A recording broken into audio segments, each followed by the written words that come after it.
Hello guys, அஸ்ஸலாமு அலைக்கும். Saturday night ஒரு 8:30க்கு போல தான் மினி vlog எடுக்க ஸ்டார்ட் பண்ணேன். டின்னருக்கு மதியம் வச்ச சாம்பார் இருக்கு, அதோட வேர்க்கடலை சட்னி போடலாம் தான் ப்ரிப்பேர் பண்ணிட்டு இருக்கேன். கடாயில் அரை கப் அளவுக்கு வேர்க்கடலை ஆட் பண்ணிட்டு நல்லா ட்ரை ரோஸ்ட் பண்ணிட்டு ஒரு பிளேட்ல மாத்திடுறேன். அதே கடாயில் ஒரு ஸ்பூன் எண்ணெய் ஆட் பண்ணிட்டு 2 வரமிளகா பூண்டு சேர்த்து அதையும் லைட்டாக ரோஸ்ட் பண்ணி எடுத்துக்கிறேன்.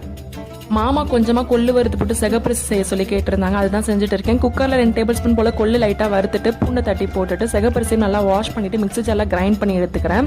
கிரைண்ட் பண்ணி வச்சிருக்க அரிசியும் உள்ள ஆட் பண்ணிட்டு தேவையான உப்பு சேர்த்து லைட்டா ஆயில் விட்டு 4 விசில் வச்சு எடுத்தா சூப்பரா கஞ்சி ரெடி ஆயிடும். கல்லில் உள்ள தோலெல்லாம் இந்த மாதிரி டவல் வச்சு லைட்டாக ரப் பண்ணி எடுத்திங்கன்னா ஈஸியாக வந்துடும். இது ஒரு மிக்ஸி ஜாரில் மாற்றிட்டு வறுத்து வச்சிருக்க பூண்டு வரமிளகா ஆட் பண்ணிக்கிறேன். புளி கொஞ்சமாக சேர்த்துட்டு 4 பல்லளவுக்கு தேங்காய் கட் பண்ணி வச்சிருக்கேன், அதே உள்ள ஆட் பண்ணி தேவையான உப்பு சேர்த்து நல்லா கிரைண்ட் பண்ணி எடுத்துக்கோங்க. தாளிப்புக்கு எப்பயும் போல கடுகு உளுந்தம் பருப்பு கருவேப்பிலை வரமிளகா சேர்த்துட்டு கொஞ்சமாக பெருங்காய பொடி சேர்த்துட்டு அரைச்சி வச்சிருக்க பேஸ்ட்டை உள்ள ஆட் பண்ணி உங்களுக்கு எவ்வளோ தண்ணி வேணுமோ மிக்ஸ் பண்ணிங்கன்னா சூப்பரான சட்னி ரெடி ஆகிடும். சுட தோசையோட சட்னி வச்சு சாப்பிட்டாச்சு. நாளைக்கு vlogல பார்க்கலாம்.